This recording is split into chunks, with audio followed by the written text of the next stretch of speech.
What's going on? My name's Dane. Welcome to today's video where we're working on my 1973 Chevy C30 Dually that we're doing a Cummins 12 valve swap on. Let's check it out. So we still got a long ways left to go on the truck, but today I would like to get the stock fuel tank out of the truck because I bought a new one. Now I heard online that you could use the stock fuel tank for Cummins swap, and instead of trying to clean gasoline out of that old tank, and it's probably got rust and God knows what else in it, I just decided to get a new one and make things easier. So let's see if we can get the old tank out of the truck. All right, so I pretty much undid everything that I know of except one last bolt. So let's see if we can get this thing out of here.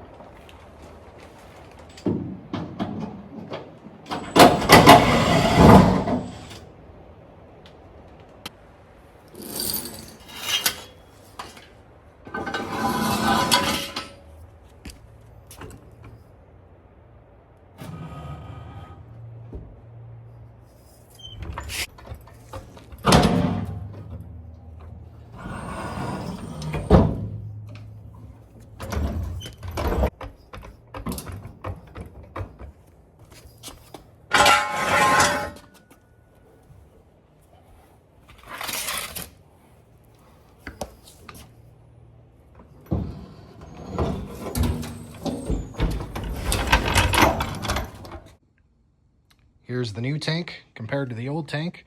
They appear to be pretty similar. So now we just got to get the tank straps and sending unit swapped over to this one. So I ended up swapping everything over, and I do know that that sending unit works because when I was driving the truck previously, it worked. I threw some new lines on that I had laying around for the filler neck and that breather. And then I also went to the auto parts store and got some diesel rated fuel line for the feed and the return. And I'll show you another reason why I wanted to do that. I could have used some new tank straps, so I'm probably going to order those soon, but I just threw the old ones back on to get it up in there for now. So I'll show you what we got going on underneath the truck. All right, so under the truck, this is where the fuel tank goes on the driver's side, the one that I took out that I am going to replace. And if you didn't know, these trucks have dual fuel tanks. So there's the one on the passenger side. I actually ran that one empty, and then I switched over to the driver's side one that I removed. And I'm not sure, I believe this is some sort of aftermarket setup because there's a fuel pump and all sorts of other stuff going on here, and it looks to be newer compared to the rest of the truck.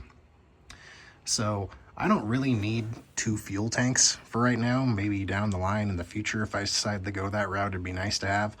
But for now, just to get this truck running and driving, I'm just going to replace this fuel tank here on the driver's side.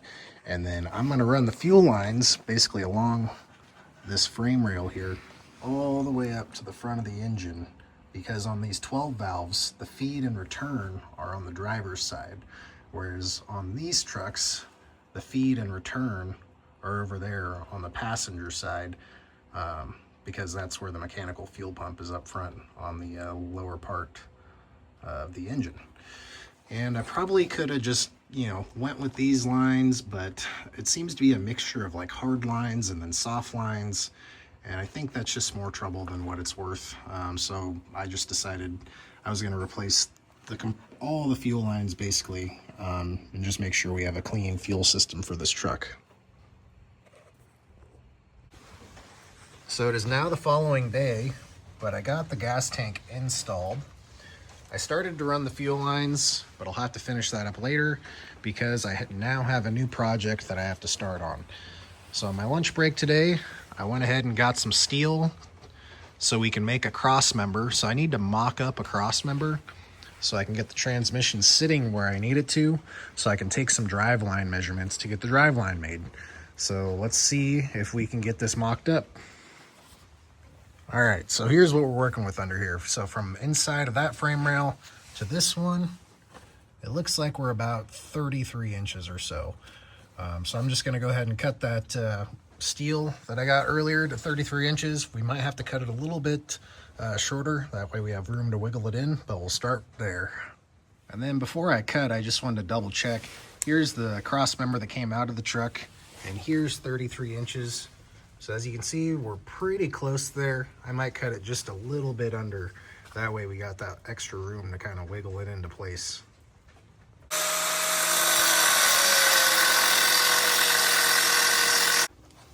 So this ended up turning out way better than expected, so I got this mocked up here. So these plates that I got were pre-punched. I was just kind of guessing what I needed today when I bought steel. But look at that, the holes that are pre-punched just line up perfectly with the pre-existing holes in the frame rails for the original cross member. So we don't have to do any drilling at all. It looks like this will do, it'll be strong enough. And then it's hard to tell, but from the side, it looks like we got a pretty good drive shaft angle. I left the original drive shaft in here, and it looks like a nice angle, like just nice gradual all the way back to the carrier bearing. So I'm gonna get a good measurement off this. And then I kept the original bracket that came off the donor truck, as well as the original downpipe. And I'll show you why I wanted to do that. So the donor truck came with an exhaust brake, and I unbolted it just so I could kind of turn this out of the way. It looks like we will have to clearance the firewall just a little bit right here to get things to work. But I wanted to keep this exhaust brake on here, and then here's that downpipe. So we're gonna have some clearance issues down here. So we're gonna have to make some adjustments to this. We might have to just build the new downpipe. But I'm gonna talk to my brother, but I'm gonna try and keep this exhaust brake if we can. So it's now a few days later. I got the old drive shaft taken out. I dropped it off at my local drive shaft shop, and in less than 24 hours, I got it back. So we got it shortened. We got the yoke put on for the NV4500 transmission. I got new U-joints, new carrier bearing. And this thing's ready to go in. I hope I measured right, but I guess we're gonna find out right now. So off camera, I did end up getting the drive shaft installed. Everything bolted up as it should. And we have enough space for the yoke to move in and out. I did finish getting the fuel lines mounted too. And now I'll show you what we're on to next. Off camera, I did kind of loosely bolt up the core support. I put the fan back on, and I put the Dodge radiator in here, and it does look like we're gonna have enough room to clear. Our next problem is gonna be mounting this intercooler. So we're gonna have to cut some pretty big chunks out right here and on the other side to get this thing to fit. So we'll see how that goes. So I ended up getting this big chunk cut out. Now I'm gonna clean this up a little bit and see if the intercooler fits now.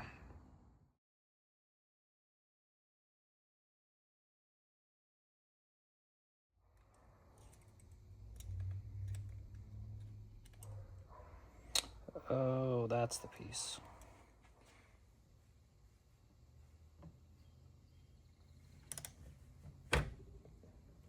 See, like, did that jump rotation? That was one rotation.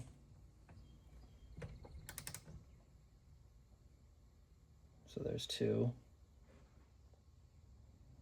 And then like,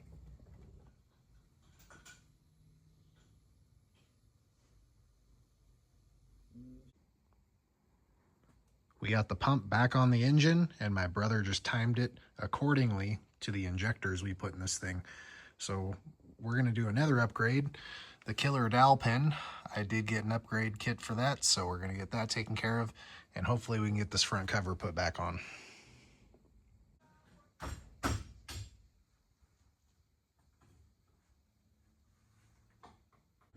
So I've been jumping around quite a bit on the truck over the last week or so, just doing various projects here and there. I got the core support mounted up and the radiator and the intercooler in there. I still have to find a way to mount them and do a little bit more trimming. And then ended up getting basically the front of the engine all back together. And I ditched the factory alternator. We went with the PA Performance one-wire alternator just to make this thing easy to wire. And I did pay a little bit extra and get the one with the tax signal. And then I got rid of the AC condenser down there just because I'm probably not going to be running AC anytime soon. I just want to get this truck running. I still have it, but I went to my local auto parts store and got a shorter belt. So the front of the engine is pretty much all buttoned up and ready to go. And on this side, I ended up getting the vacuum pump and the power steering pump mounted on there. I got the factory lift pump mounted, got the starter in there. And then we encountered one other problem right up here. So I'll show you. So with the factory fuel filter housing, it was coming into contact with the brake booster right here. And so I was like, oh, maybe I'll just, you know, try and trim this thing down. But nope, I blew a hole in it and still didn't have enough clearance. So we are ditching the factory fuel filter and filter housing. I did some research online. I found this guy from Glacier Diesel Performance, and I already test fitted it, and this thing is going to work great. We have plenty of clearance between the brake booster and the side of the block. So this is what we went with to solve that problem. Got the fuel filter installed. That turned out great. Still have plenty of clearance back there. I got all the other fuel lines ran. We got the feed and return hooked up back there as well. Kind of hard to see. I also got the power steering situated. So in a previous video, I explained that I got this fitting that fits the high pressure line off the Dodge into the steering box.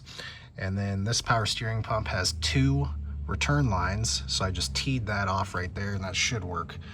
And then I don't want to wire up the fuel solenoid, so I'm going to remove this guy, and we are going to be installing this cable.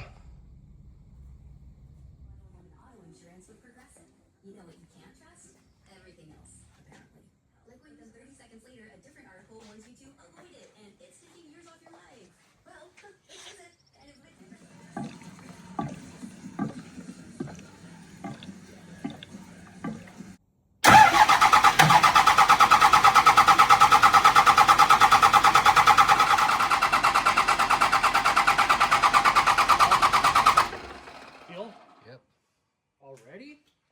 I mean, there's air coming out, obviously. But Fuck yeah, here, fucking take me. I'm gonna break this one. This way you crack, yeah. Crank it.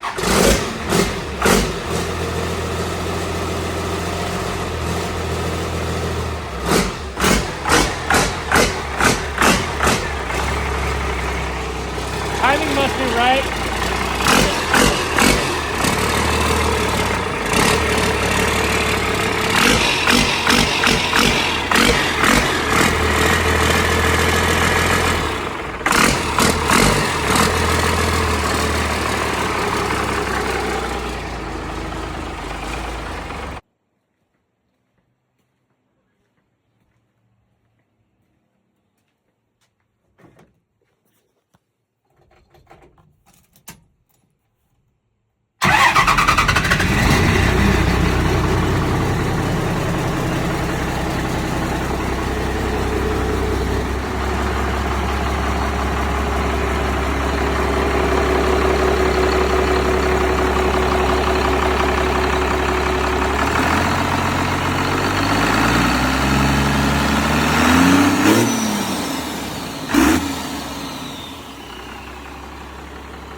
All right, guys, so it's actually been about 3 weeks since we got the truck up running and driving, and I'm just now getting around to editing this video.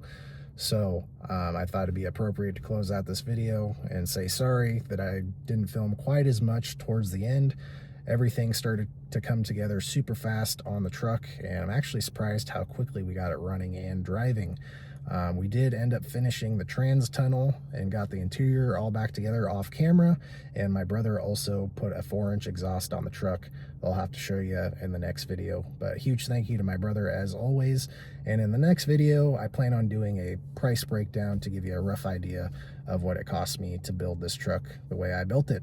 But anyways, if you made it this far in the video, I'd just like to say thanks for watching, and hopefully I'll see you in the next one.